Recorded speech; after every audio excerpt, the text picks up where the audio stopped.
नमस्कार, मैं Amrendra Tiwari all time public India पर आप सभी का स्वागत करता हूं। दोस्तों, झारखंड के अंदर की स्थिति अभी है क्या?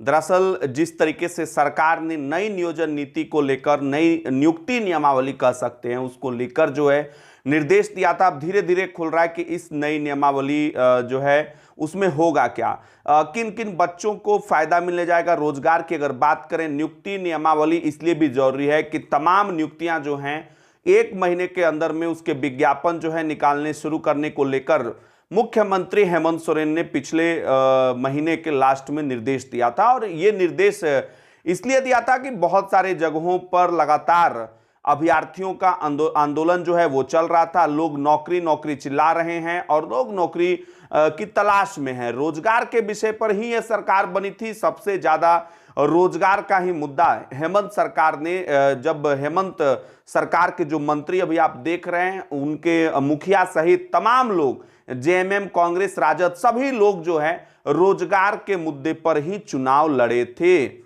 अब ऐसे में सवाल उठता है कि 1932 का खतियान और ये जो नई नियुक्ति नियमावली है, इसमें किस तरीके की चीजें जो है सरकार लेकर आ रही है। कारण यह भी है कि जो संविधान के अनुच्छेद 16 में जो बातें कही गई है उसका भी उल्लंघन कहीं से नहीं होना चाहिए, वरना जो रघुवर सरकार के समय नियोजन नीति लाई गई थी, उस नियोजन नीति का हाईकोर्ट में क्या हश्र हुआ आप सभी जानते हैं। अब हम बात करते हैं दोस्तों कि इस नई नियोजन नीति की नियुक्ति नियमावली जो है वो किस तरीके की है, और पूरा मसौदा जो है वो तैयार हो गया है।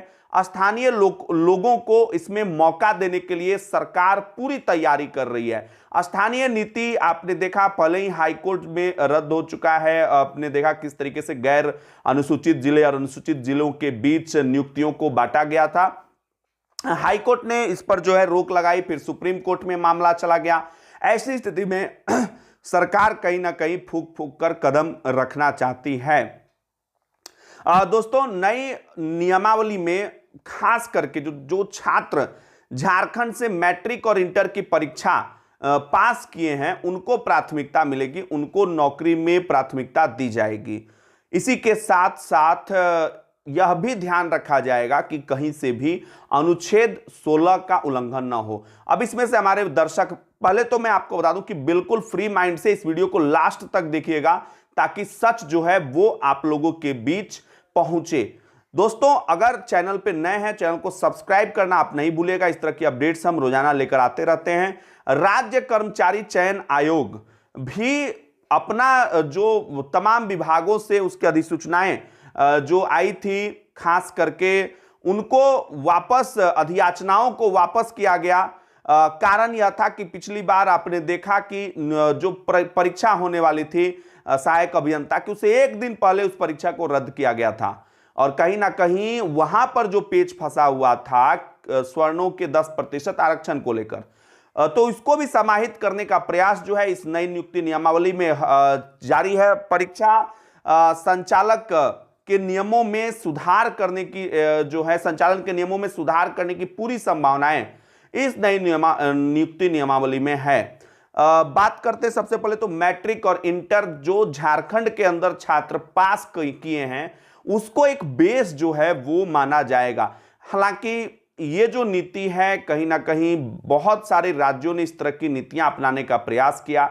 इसका पूरा मकसद है, हालांकि पुलिस बहाली में झारखंड के अंदर जो यहां से मैट्रिक पास आउट हैं झारखंड से, उनको काफी रियायत दी जाती है। तो कहीं ना कहीं ये भी चीज है, स्थानीय को प्राथमिकता देने के लिए मैट्रिक इंटर झारखंड से करना चाहिए। और दूसरी, जो द्वितीय राजभाषा का दर्जा, भाषाएं भी जो है इसमें शामिल होंगी, जिनको द्वितीय राजभाषा का खास करके दर्जा जो है दिया गया है।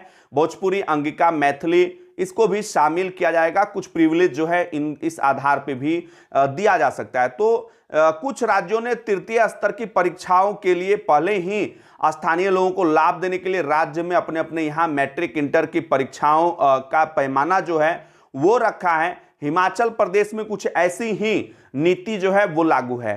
कुछ नेताओं ने इसे लागू करने के पहले भी सुझाव दिए थे। अब हम बात करते हैं दोस्तों कि जो नई नियुक्ति नियमावली है उसमें क्या अड़ंगा लग सकता है, तो इसको लेकर पूरी तरीके से झारखंड की सरकार होमवर्क करना चाहती है।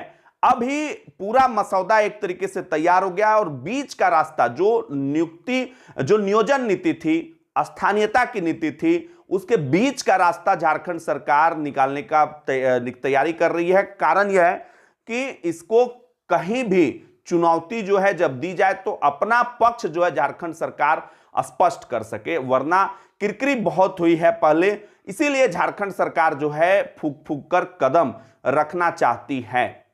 अब सवाल ऐसे में उठता है कि क्या संविधान के अनुच्छेद 16 के मुताबिक किसी भी तरीके का भेदभाव धर्म, स्थान, जाति के आधार पर न हो, यह जब संविधान में व्यवस्था की गई है तो क्या इसका भी उल्लंघन जो है उसको भी देखना है, ध्यान रखना है कि वो भी ना हो। और चूंकि नियुक्ति के लिए तमाम विभाग प्रयासरत हैं और तमाम विभाग जब क्योंकि हेमंत सरकार ने साफ कर दिया है कि 2021 नियुक्ति का वर्ष होगा, परीक्षाओं पर अभी फिलहाल रोक लगी हुई है। लोग पूछ भी रहे हैं कि परीक्षाओं पर रोक जो है वो कब तक जारी रहेगा, क्योंकि बड़ा ही इंपॉर्टेंट हो जाएगा ये परीक्षाएं अगर सही समय पर नहीं होती हैं। नियुक्ति नियमावली, विज्ञापन, परीक्षाएं, ये तमाम चीजें, तो सबसे इंपॉर्टेंट चीज अभी है दोस्तों कि नियमावली को लेकर अब हम बात करते हैं कि क्या इस नियुक्ति नियमावली में अभी ही 1932 का खतियान जो है दे दिया जाएगा कि भैया राज्य के अंदर जो 1932 के खतियान के मुताबिक रह रहे हैं उनको स्थानीय मान लिया जाएगा। नियुक्ति नियमावली में इस तरह की डेट जो है क्या अभी से अंकित कर दी जाएगी, इसकी संभावना कम है। हेमंत सरकार एक बीच का रास्ता निकालने का प्रयास कर रही है। हालांकि हेमंत सरकार का चुनावी एजेंडा अगर हम झामुमो की बात करें तो 1932 के खतियान को लेकर है। अभी इस पर जो है सरकार की तरफ से या फिर झामुमो के बड़े नेताओं की तरफ से या फिर अलग अलग विभागों की तरफ से कोई बड़ी बात नहीं कही गई है। चलिए दोस्तों, नई नियुक्ति नियमावली से लोगों को काफी उम्मीदें हैं, आप लोग को भी बहुत सारी उम्मीदें होंगी। अभी इसकी क्या वस्तु स्थिति है और इसमें कितना वक्त लग सकता है, तो देखिए मसौदा तैयार हो गया है। अब इसे विधि विभाग और वित्त विभाग के पास परामर्श के लिए भेजा जाएगा। वहां से स्वीकृति मिलते ही कैबिनेट में इसे प्रस्तुत करके तमाम इसके पहलुओं पर कैबिनेट में चर्चा होगी और तब जाकर, क्योंकि ये बहुत ही सेंसिटिव विषय है, नई नियुक्ति नियमावली उस तरीके से होनी चाहिए ताकि नियुक्तियां जो है वो बाद में जाकर ना फंस जाएं। बहुत दिनों के बाद होगा कि भैया जो इस साल बहाल हुए थे उनकी नौकरी रद्द, तो इस तरह की चीजें ना हो, इसके लिए हेमंत सरकार को ठोस कदम उठाना होगा। और हमारी भी उम्मीदें हैं, जो भी होगा अपडेट जुड़ा हुआ इससे हम जरूर आपके बीच लेकर आएंगे। ये वीडियो अगर आपको अच्छी लगी तो ज्यादा से ज्यादा इस वीडियो को लाइक कर दीजिए। चैनल पे नए हैं, चैनल को सब्सक्राइब करना नहीं भूलिएगा। देखते रहिए ऑल टाइम पब्लिक इंडिया। जय हिंद, जय भारत, जोहार झारखंड, जय झारखंड।